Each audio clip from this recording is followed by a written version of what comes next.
ये जंगल हमारा होगा। जितने भी पक्षी हैं, सबको उनके घरों से निकाल दो। ये जंगल अब हमारी सेना के लिए है। पेड़ हमारे होंगे, शाखाएं हमारी होंगी।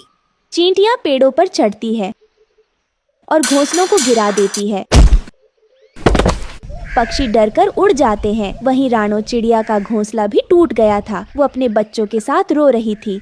मेरा घर, मेरा छोटा सा घोंसला जिसे मैंने तिनका तिनका जोड़कर बनाया था, वो अब मिट्टी में मिल गया। मैंने हर कांटे से लड़कर, हर तूफान से बचाकर इसे सजाया था। इन मासूम बच्चों को अब कहाँ लेकर जाऊं? ना कोई शाख बची, ना कोई ठिकाना। बारिश आने वाली है, ठंडी हवाएं चल रही हैं। क्या मैं इन्हें खुले आसमान के नीचे छोड़ दूं? नहीं नहीं, मैं माँ हूँ। मैं कुछ न कुछ जरूर करूँगी। चाहे जैसे भी हो, मैं अपने बच्चों के लिए फिर से एक आसरा बनाऊंगी।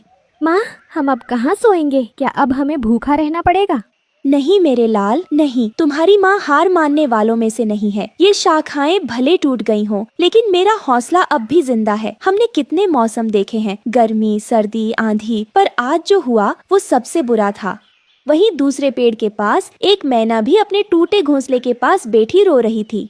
मेरे अंडे टूट गए। चींटियों ने कुछ नहीं छोड़ा, ना डाल ना पत्ता। मेरे बच्चे अब इस दुनिया में कभी नहीं आएंगे। एक बुजुर्ग कबूतर अपनी घायल पत्नी को संभालते हुए बोलता है। हमने तो हमेशा दूसरों को दाना खिलाया, कभी किसी का बुरा नहीं किया। फिर हमारे साथ ही ऐसा क्यों हुआ? तभी वहाँ गरुड़ आता है और गुस्से में बोलता है। काफी हो गया, अब हम कोई कमजोर नहीं हैं। हम आकाश के राजा हैं। आज मैं इन चींटियों को दिखा दूंगा कि ये जंगल किसका है। भीड़ चौंकती है, कुछ पक्षी डरते हैं। गरुड़ उड़ता है और सीधे चींटी सेना पर हमला करता है। चींटियां पहले डरती हैं, लेकिन फिर एकजुट होकर जवाबी हमला करती हैं। एक विशालकाय लाल चींटी गरुड़ की आंख पर वार करती है। बाकी चींटियां उसके पंखों को काटना शुरू कर देती हैं। गरुड़ भाई, नहीं, वापस आ जाइए, वो बहुत खतरनाक हैं। गरुड़ जमीन पर गिरता है, उसकी आंखें खुली की खुली रह जाती हैं। सन्नाटा छा जाता है। गरुड़ की बलि ने सबको सच्चाई का आईना दिखा दिया कि चींटियों से सीधे टकराना मौत को बुलाना है। रानो अपने बच्चों को और कसकर गले लगाती है। बाकी पक्षी मौन हो जाते हैं। अब समय है कि हम समझदारी से सोचें, नहीं तो एक एक कर हम सब मिटा दिए जाएंगे। फिर सभी पक्षी एक सभा बुलाते हैं और सरपंच चील भी आते हैं और सभी की समस्या को सुनते हैं। मेरा भी घोंसला गिरा दिया गया। अब मैं और मेरी पत्नी कहाँ जाएं? हमने शांति से रहना चाहा, पर इन चींटियों ने तो कोई कसर नहीं छोड़ी। अब बहुत हो गया। ये जंगल हमारा था और रहेगा। हमें कोई रास्ता निकालना होगा। पर सरपंच जी, चींटियों की तादाद बहुत है, उनसे लड़ना नामुमकिन है। हाँ रानो, लेकिन जीत सिर्फ ताकत से नहीं होती, समझदारी से होती है। और इस योजना में तुम्हारी भूमिका सबसे खास होगी। एक गुप्त स्थान पर चील, रानो और कुछ अन्य पक्षी योजना बना रहे थे। हमें जंगल की वो जगह ढूंढनी होगी जहाँ चींटियां अकेले में रह सकें, जिससे बाकी जंगल भी सुरक्षित रहे और टकराव भी न हो। हम उस ओर जा सकते हैं जहाँ झाड़ी और कांटे ज्यादा हैं। वहाँ पक्षी वैसे भी घर नहीं बनाते। लेकिन उन्हें वहाँ कैसे भेजा जाएगा? उन्हें दिखाना होगा कि वहाँ रहना उनके लिए कितना बेहतर है। ये आसान नहीं होगा, लेकिन हम कोशिश करेंगे, क्योंकि अब बस यही एक रास्ता है हमारे पास, इस जंगल को उन चींटियों के आतंक से बचाने का। थोड़ी देर बाद झाड़ी वाला कोने पर पक्षी वहाँ पेड़ सजाते हैं, पानी की व्यवस्था करते हैं। रानो चिड़िया और बाकी पक्षियों ने दिन रात मेहनत की, उस वीरान हिस्से को चींटियों के लिए रहने लायक बनाते हैं। अगर ये सफल हो गया तो हमारा जंगल फिर से शांत हो जाएगा।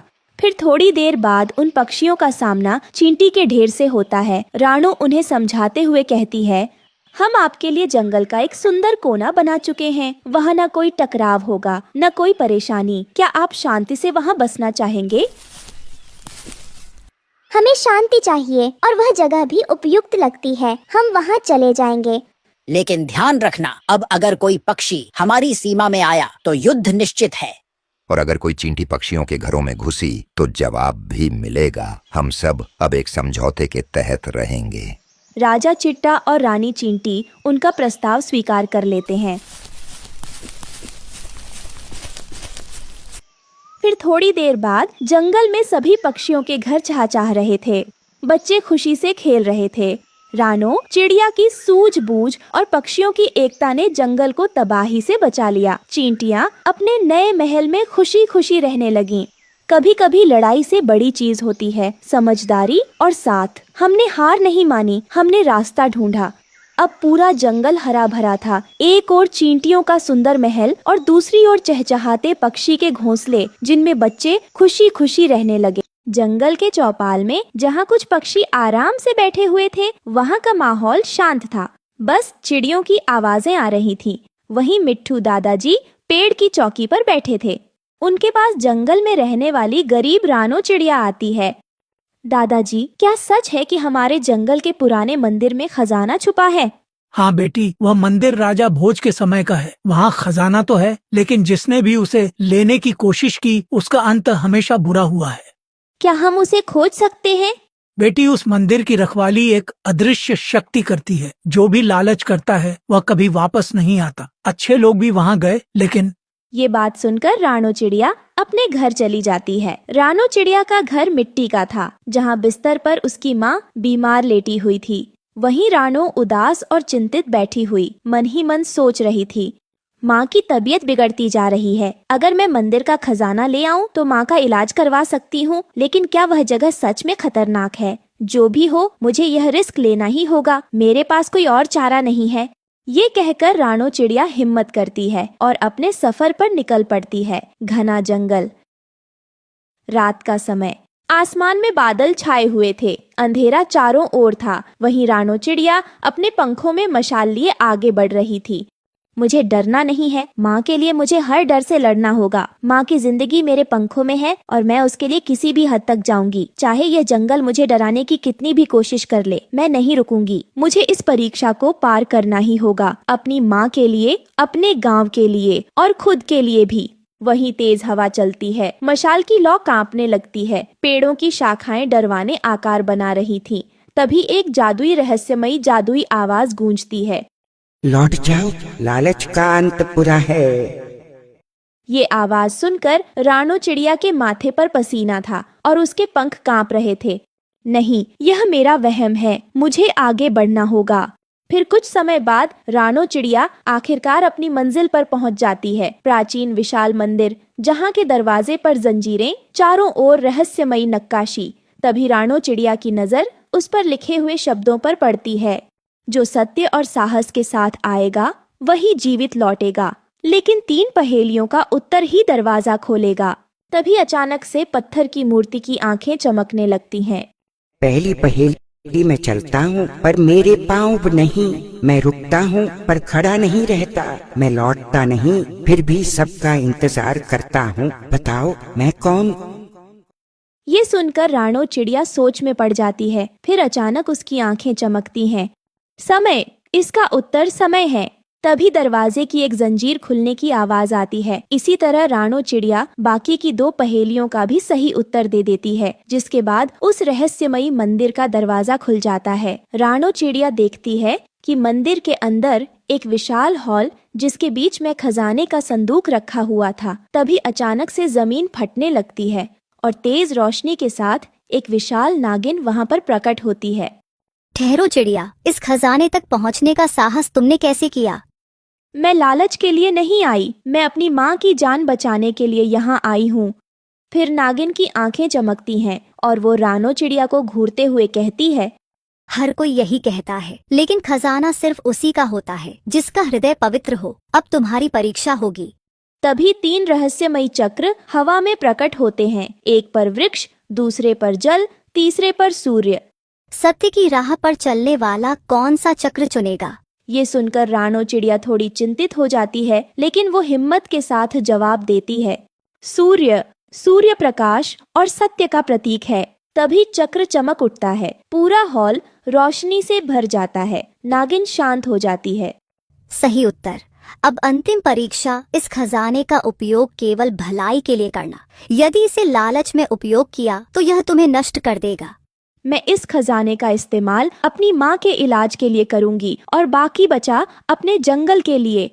फिर रानो चिड़िया खजाने के सिक्के लेकर मंदिर से बाहर आती है। चांदनी रात में मंदिर पहले से शांत दिखता है। फिर रानो चिड़िया अपनी माँ का इलाज करवाती है, गांव के लिए स्कूल बनवाती है। ये सब देखकर पक्षी बहुत खुश होते हैं। जंगल के चौपाल में सभी पक्षी इकट्ठा होते हैं। मिट्ठू दादाजी मुस्कुराते हैं। रानो, तुमने यह खजाना सिर्फ अपने लिए नहीं बल्कि जंगल के लिए भी इस्तेमाल किया। ये बहुत बड़ा काम है। मुझे यह समझ आया कि असली खजाना धन नहीं बल्कि ज्ञान और परोपकार है। ये बात सुनकर सभी पक्षी बहुत खुश होते हैं। इस कहानी से हमें सीख मिलती है कि कठिन परिस्थितियों में भी सही मार्ग चुनना ही हमारी असली एक घने जंगल में एक छोटी सी रानो चिड़िया अपने पति टुन्नू चिड़े के साथ एक छोटी सी डाली पर रहती थी। वह दोनों गरीब थे लेकिन वह प्यार से जीते थे। रात को जब सब सो जाते हैं तब वे एक दूसरे से अपने सपनों को साझा करते हैं। रानो चिड़िया मुस्कुराते हुए अपने पति टुन्नू चिड़े से कहती है, टुन्नू जी, एक दिन हमारे भी बच्चे होंगे, उनके साथ हम अपनी खुशियों भरी जिंदगी जिएंगे। हाँ रानो, एक दिन हम अपनी खुशियों भरी जिंदगी जिएंगे। एक दिन हमारी भी छोटी सी दुनिया होगी। लेकिन किस्मत को तो कुछ और ही मंजूर था। एक दिन जंगल में इतनी जोर से बारिश आती है कि पूरा जंगल बारिश के पानी से भर जाता है। टुन्नू चिड़े ने रानो चिड़िया को अपनी लकड़ी पर संभालने की कोशिश की, लेकिन तेज हवाओं और तेज पानी के बहाव में वह खुद को संभाल नहीं सका। टुन्नू जी! रानो ने देखा कि टुन्नू चिड़ा पानी में बह चुका था। उसकी छोटी छोटी आंखों से मोती जैसे आंसू गिरने लगे। वह चीख रही थी मगर वह कुछ कर भी नहीं सकती थी। उसका छोटा सा दिल टूट गया था क्योंकि उसका प्यारा टुन्नू उससे शायद हमेशा के लिए दूर चला गया था। ऐसे ही रानो चिड़िया को दुख भरी जिंदगी जीते हुए कुछ महीने बीत जाते हैं। एक दिन रानो चिड़िया को एक पेड़ के नीचे एक सुरक्षित जगह मिलती है जहाँ पर वह अपने नए अंडे देती है। रानो चिड़िया का दिल दुख से भरा हुआ था लेकिन अब वह अपने बच्चों के लिए जीना चाहती थी। ऐसे ही धीरे धीरे दिन बीतते जाते हैं और उसके अंडों में से दो छोटे छोटे प्यारे प्यारे बच्चे जन्म लेते हैं। वह उनका नाम गुड़िया और कुकू रखती है। रानो चिड़िया अपने दोनों बच्चों को देखकर थोड़ा सा मुस्कुरा देती है, जैसे उसकी जिंदगी की एक नई शुरुआत हो गई हो। रानो चिड़िया अपने दोनों बच्चों को प्यार से देखते हुए कहती है, तुम दोनों मेरी जिंदगी हो, चाहे आंधियां आए या फिर तूफान। तुम्हारी माँ हर कदम पर तुम्हारे साथ खड़ी रहेगी। तुम तो मेरी ताकत हो, मेरा गर्व हो। जब तक मैं जिंदा हूँ तुम्हें मैं कभी किसी भी दुख का एहसास नहीं होने दूंगी। तुम्हें कुछ नहीं होने दूंगी मैं। लेकिन जंगल में हर कोई साथी नहीं होता। वही पास में एक शातिर कौवा रहता था। वह कौवा बहुत ज्यादा दुष्ट था। कालू कौवे का दोस्त भुल्ला बाज था। वह दोनों मिलकर छोटे छोटे चिड़ियों के बच्चों को नुकसान पहुंचाते थे। एक दिन कालू कौवा देखता है कि रानो चिड़िया अपने बच्चों के साथ छोटी सी डाली पर बैठी हुई है। अरे अरे, ये तो नए मेहमान हैं। देख भुल्ला देख, आज हम डिनर में बिरयानी खाएंगे। हाँ हाँ कालू, आज तो कमाल का दिन है। छोटी सी चिड़िया और उसके नन्हे मुन्ने बच्चे, बिल्कुल बेबस और कमजोर। ये तो जैसे हमारे लिए ताजा ताजा शिकार है। आज की रात तो शानदार होगी। एकदम राजाओं महाराजाओं जैसे दावत उड़ाएंगे हम। रानो चिड़िया की छोटी सी जिंदगी अब खतरे में थी। ऐसे ही रात हो जाती है। रात के वक्त रानो चिड़िया अपने पेड़ की डाली पर बैठी हुई थी, लेकिन उसका मन अजीब सा बेचैन हो रहा था। उसे महसूस हो रहा था कि जैसे कुछ गलत होने वाला है। जैसे ही सुबह होती है, कालू कौवा और भुल्ला बाज वह दोनों उसके घर पर हमला कर देते हैं। रानो चिड़िया बहुत ज्यादा डर जाती है। वह चीखती है, चिल्लाती है। वह चिल्लाते हुए उनसे कहती है, छोड़ दो, मेरे बच्चों को छोड़ दो। अगर बचाने की हिम्मत है तो आकर बचा लो। आज तो हम बिरयानी ही पकाएंगे। रानो चिड़िया ने अपनी सारी शक्ति जुटा ली और बिना किसी डर के अपनी छोटी सी चोंच से कालू कौवे और भुल्ला बाज पर हमला कर दिया। उसने कालू कौवे के पंख को पकड़ लिया और जोर से खींचा और फिर भुल्ला बाज की आंखों पर एक नुकीली लकड़ी से वार कर दिया और फिर वह दोनों दुश्मन वहां से चीखते हुए वहां से भाग गए। रानो चिड़िया बहुत ज्यादा थक चुकी थी। उसने देखा कि उसके दोनों छोटे छोटे बच्चे गुड़िया और कुकू उसे देखकर मुस्कुरा रहे हैं। उनकी आंखों में आंसू थे, मगर इस बार दुख नहीं था क्योंकि वह जीत जो चुके थे। और फिर रानो चिड़िया अपने दोनों बच्चों को अपने गले से लगा लेती है और उनसे कहती है, मेरे बच्चों, दुनिया चाहे कितनी भी जालिम क्यों ना हो, एक माँ अपने बच्चों के लिए सब कुछ कर सकती है। वह दुष्ट कालू कौवा और बुल्ला बाज वह दोनों जाकर झाड़ियों के पीछे छुप जाते हैं। तभी कालू कौवा गुस्से में कहता है, ये छोटी चिड़िया कैसे जीत गई? ये तो एकदम नामुमकिन है। हमें इसे अंडर एस्टिमेट नहीं करना चाहिए था। पर तू याद रखना कालू, ये कहानी अभी खत्म नहीं हुई है। दुनिया चाहे कितनी भी जालिम क्यों ना हो, एक माँ अपने बच्चों के लिए सब कुछ कर सकती है। ये कहानी हमें ये सिखाती है कि जिंदगी कितनी भी मुश्किल क्यों ना हो, माँ की ममता और उसकी शक्ति हमें हर चीज से जीत दिला सकती है। अगर आपको ये कहानी पसंद आई है तो आप हमारी वीडियो को लाइक कर हमारे चैनल को सब्सक्राइब करें और हमारी छोटी सी फैमिली का हिस्सा बने। आप सभी का धन्यवाद। सुबह सुबह का वक्त था। जंगल में हल्की हल्की हवा चल रही थी। रानो चिड़िया अपने घोंसले में बैठी हुई अपनी बेटी गुड़िया और बेटे कुकू को नाश्ता करवा रही थी। तभी गुड़िया चिड़िया उससे कहती है, मम्मा, आज मुझे बहुत ज्यादा गर्मी लग रही है। काश कि जल्दी से बारिश आ जाए। हाँ मम्मा, अगर बारिश होगी तो हम दोनों तो पत्तों पर फिसल फिसल कर खेलेंगे। हाँ मेरे बच्चों, लेकिन बारिश होने से पहले पहले हमें अपने घोंसले की मरम्मत करनी होगी, नहीं तो घर के अंदर पानी आ जाएगा। इतने में अचानक से काले बादल आसमान में इकट्ठा हो जाते हैं। तेज हवाएं चलने लगती हैं। जंगल के सभी पक्षी जानवर घबरा जाते हैं। वे सब घबराकर अपने अपने घरों की ओर भागने लगते हैं। कालू कौवा एक पेड़ की ऊंची डाली पर बैठा हुआ था। वह तो बारिश के आने का इंतजार कर रहा था। उसे पता था कि बारिश आते ही छोटे छोटे पक्षियों के घोंसले भीग जाएंगे और उनके अंडे भी गिर जाएंगे। कालू कौवे को तो इसी मौके की तलाश थी। बारिश होते ही चिड़िया का घोंसला भीग जाएगा और उसके अंडे भी गिर जाएंगे, फिर आएगा असली मजा। और फिर कालू कौवा आसमान की ओर अपनी गर्दन उठाता है और बादलों की ओर देखकर जोर से बोलता है, अबे ओ बादल, जंगल में सबसे ऊंचा जो घोंसला है ना, वहीं पर सबसे ज्यादा बारिश बरसाना। तभी बादल गरजते हैं और हल्की हल्की बूंदाबांदी शुरू हो जाती है। रानो चिड़िया जल्दी से अपने घोंसले के चारों ओर पत्तियां और घास लगाने लगती है ताकि पानी बिल्कुल भी अंदर न आ जाए। और देखते ही देखते धीरे धीरे बारिश तेज हो जाती है। बिजली कड़कने लगती है। पूरा जंगल भीगने लगता है। रानो अपने घोंसले को बचाने की पूरी कोशिश कर रही थी। बच्चों, आप घबराओ मत, हम एक दूसरे को बचाएंगे। मम्मा, घोंसला तो हिल रहा है। माँ देखो देखो, पानी अंदर आ रहा है। तभी अचानक से एक तेज हवा का झोंका आता है और रानो चिड़िया का घोंसला डगमगाने लगता है। कालू कौवा दूर से ये सब देख रहा होता है। वह मन ही मन में बहुत ज्यादा खुश हो रहा था।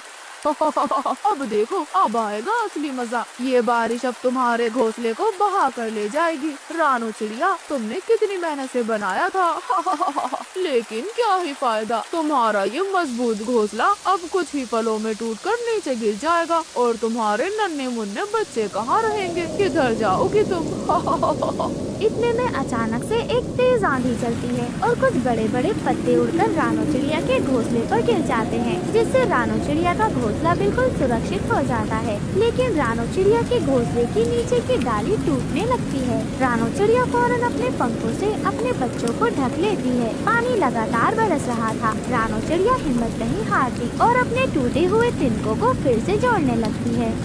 नहीं, मैं अपने बच्चों को कुछ भी नहीं होने दूंगी। चाहे जितनी भी बारिश आ जाए, चाहे कितने भी तेज तूफान क्यों ना आ जाए, मैं अपनी जान दे दूंगी, लेकिन अपने बच्चों को आज तक नहीं आने दूंगी। तभी हवाएं और ज्यादा तेज हो जाती हैं। बिजली भी जोर जोर से कड़कने लगती है। रानो चिड़िया आसमान की ओर देखती है। ए बादल, अगर तुम्हें बरसना है तो बरसो, आंधी चलानी है तो चलाओ, लेकिन मैं अपनी बच्चियों तक एक बूंद भी नहीं पहुंचने दूंगी। मैं एक माँ हूँ और माँ अपने बच्चों के लिए हर मुसीबत से लड़ सकती है। कालू कौवा ये सब देखकर बिल्कुल हैरान रह जाता है, क्योंकि उसे उम्मीद थी कि रानो चिड़िया हार जाएगी, लेकिन वह तो अपने घोंसले को बचाने के लिए पूरी ताकत लगा रही थी। ये रानो चिड़िया तो बहुत हिम्मत वाली निकली। ए बादल राजा, और तेज बरसो, इन नन्ही सी चिड़ियों का पूरा घोंसला तबाह कर दो। इसे सिखाओ कि इस जंगल में कमजोरों के लिए कोई जगह नहीं है। यहाँ सिर्फ चालाक और ताकतवर लोग ही टिक सकते हैं। कुछ देर बाद बारिश धीरे धीरे रुकने लग जाती है, बादल भी हट जाते हैं और सूरज की रोशनी जंगल में फैल जाती है। रानो चिड़िया का घोंसला भीगा होने के बावजूद सुरक्षित था, लेकिन जंगल के कई पक्षियों के घोंसले तो टूट चुके थे। कुछ पक्षी तो जोर जोर से रो रहे थे, कुछ पक्षी अपने नए घर बनाने में जुटे हुए थे। रानो चिड़िया अपने बच्चों को सिखा रही थी कि कैसे मुश्किल हालातों में कभी हार नहीं माननी चाहिए। मेरे बच्चों, देखा आपने कैसे हमारी मेहनत और एकता ने हमें बचा लिया। अब हमें अपना घोंसला और ज्यादा मजबूत बनाना होगा। लेकिन मम्मा, अगर बादल फिर से वापस आए तो हम क्या करेंगे मम्मा? हाँ मम्मा, अगर कालू ने हमें फिर से परेशान किया तो हम क्या करेंगे माँ? रानो चिड़िया मुस्कुराते हुए अपने बच्चों को गले लगा लेती है। मेरे बच्चों, हमें डरना नहीं है, बल्कि हमें और ज्यादा तैयारी करनी है। इस बार हम अपने घोंसले को और ज्यादा मजबूत बनाएंगे। लेकिन कालू कौवा दूर पेड़ पर छुपकर रानो चिड़िया की सारी बातें सुन रहा था। इस बार बारिश से कुछ नहीं होगा, लगता है हमें कुछ और बड़ा करना होगा। और फिर कालू कौवा उड़ता है। वह जोरों से उड़कर बादलों के राजा के पास जाता है, जो पहाड़ों के पीछे सो रहे थे। ए बादलों के राजा, जंगल में जो सबसे मजबूत घोंसला है उसे उड़ा दो। बादल राजा धीरे से अपनी आँख खोलते हैं और गुस्से में गरजने लगते हैं। हमने पहले ही जंगल में खूब बारिश कर दी है, अब तुम क्या चाहते हो कालू? मैं रानो चिड़िया को सबक सिखाना चाहता हूँ। वे खुद को बहुत ज्यादा होशियार समझती है। बादल कुछ देर सोचता है और फिर मुस्कुराने लगता है। ठीक है, लेकिन इस बार सिर्फ पानी नहीं, ओले भी बरसेंगे। कालू कौवा खुशी से उछल जाता है और वापस अपने जंगल की ओर आ जाता है। जंगल में दोपहर का समय था। रानो चिड़िया और उसकी बेटियां अपना घोंसला संभाल रही थीं। बादल अचानक से काले पड़ने लगते हैं और ठंडी ठंडी हवाएं भी चलने लगती हैं। माँ, ये तो पिछली बार से भी डरावना लग रहा है। हवा बहुत तेज हो रही है माँ, क्या होगा? घबराओ मत मेरे बच्चों, आप अंदर रहो, मैं सब देख लूंगी। और फिर अचानक से ओले गिरने लगते हैं। छोटे छोटे सफेद पत्थर जैसे ओले जंगल के पत्तों और टहनियों को तोड़ने लगते हैं। जंगल के सभी पक्षी इधर उधर भागने लगते हैं। अब देखता हूँ रानो चिड़िया कितनी बहादुरी है तुम में। ओले रानो चिड़िया के घोंसले पर भी गिरने लगते हैं। रानो चिड़िया अपने पंख फैलाकर अपनी बच्चियों को ढक लेती है, लेकिन घोंसले के तिनके टूटने लगते हैं। अरे नहीं, इस बार मुझे कुछ करना होगा। रानो चिड़िया हिम्मत नहीं हारती। वह तेजी से सोचती है और पास के एक पेड़ के पत्तों को अपने चोंच से पकड़कर घोंसले के ऊपर रख देती है। इससे ओले सीधे घोंसले पर नहीं गिरते। मम्मा, आप कितनी ज्यादा समझदार हो। हाँ माँ, आप सच में कितनी ज्यादा समझदार हो। हमारे घोंसले में अब पानी भी नहीं आ रहा है। जंगल के बाकी पक्षी भी ये सब देख रहे थे। वह भी बड़े पत्तों को उठाकर अपने घोंसलों को बचाने की कोशिश करते हैं। धीरे धीरे पूरा जंगल रानों की तरकीब सीखकर अपने घरों को बचाने लगता है। कालू कौवा ये देखकर बहुत ज्यादा गुस्से में आ जाता है। अरे दफ्तरे की ये चिड़िया तो मेरी हर चाल नाकाम कर देती है। बादलों के राजा को भी ये सब देखकर अच्छा लगता है कि जंगल के सभी पक्षी मिलकर बारिश का सामना कर रहे हैं। वह गरजकर बारिश के ओलों को रोक देता है। धीरे धीरे आसमान साफ होने लगता है। दोस्तों, रानो चिड़िया ने हमें सिखाया है कि अगर हम समझदारी और हिम्मत से काम लें तो कोई भी काम मुश्किल नहीं है। कोई भी मुश्किल हमें हरा नहीं सकती। हाँ, हम सबको रानो से कुछ न कुछ सीखना ही चाहिए। कालू कौवा चुपचाप उड़कर जंगल से दूर चला जाता है। अब उसे समझ आ गया था कि चालाकी और बदमाशी से किसी को हराया नहीं जा सकता। जंगल में सूरज ढलने लगा था। आसमान में हल्की हल्की लालिमा छाई हुई थी। रानो चिड़िया अपने सातों बच्चों को अपने पंखों में समेटे हुए बैठी थी। मम्मा, आज हमें खाने को क्या मिलेगा? सुबह से हमने कुछ भी नहीं खाया है। पेट में बहुत दर्द हो रहा है मम्मा। मेरी प्यारी बच्चियों, मुझे पता है तुम्हें बहुत ज्यादा भूख लग रही है और तुम बहुत ज्यादा थकी हुई भी हो, लेकिन मेरी प्यारी बच्चियों, तुम थोड़ा सब्र रखो। माँ कभी अपने बच्चों को भूखा नहीं देख सकती। मैं अभी उड़कर खाने का इंतजाम करती हूँ। चाहे आसमान में तूफान आए या फिर कोई भी खतरा हो, मैं तुम्हारे लिए कुछ न कुछ जरूर लेकर आऊंगी। बस तुम हिम्मत मत हारो मेरी गुड़ियों, तुम मेरी ताकत हो और जब तक तुम्हारी माँ जिंदा है तुम्हें कभी भूखा नहीं सोने देंगी। लेकिन मम्मा, कल भी तो आप खाली पर ही लौट आई थी और परसों भी। हमने 3 दिन से कुछ भी नहीं खाया है। आपको खाना नहीं मिला माँ। अगर आज भी कुछ नहीं मिला